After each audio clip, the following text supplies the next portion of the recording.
Now, Hawaii's most accurate weather with Kamaka Pili.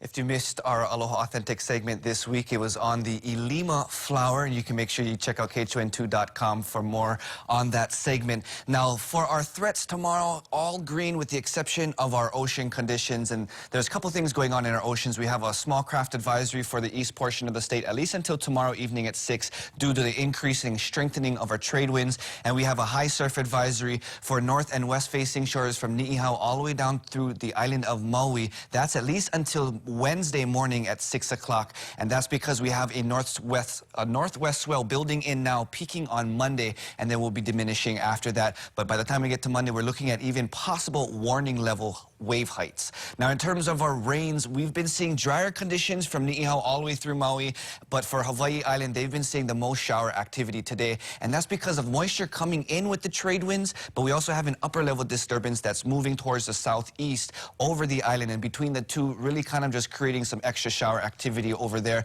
But again, mostly dry conditions from that point on. Here on Oahu, a little sprinkles over the Ko'ola Mountains, but other than that, fairly dry.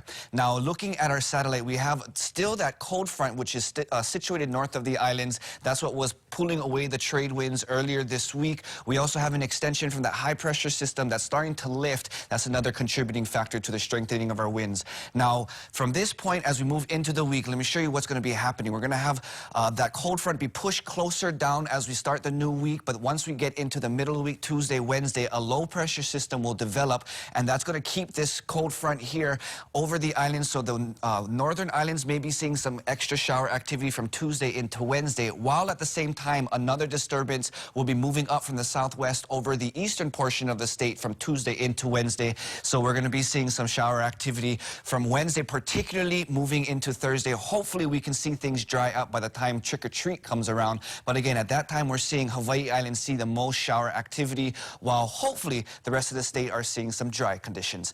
We're checking out our He'enelu 8 to 12 on the west-facing shores, 10 to 15 on the north. That's expected to increase 18 to about 20, 22 by tomorrow. Now, as we move into tomorrow, we're going to have a beautiful day, but it's Monday where the trades will start to weaken because of that cold front. Moving into the middle of the week, some thunderstorm activity for Wednesday, particularly. Hopefully things start to thin out by Thursday, and then all I can say is for a lot of days after that, expect hot and humid conditions. Sam, toss it back to you.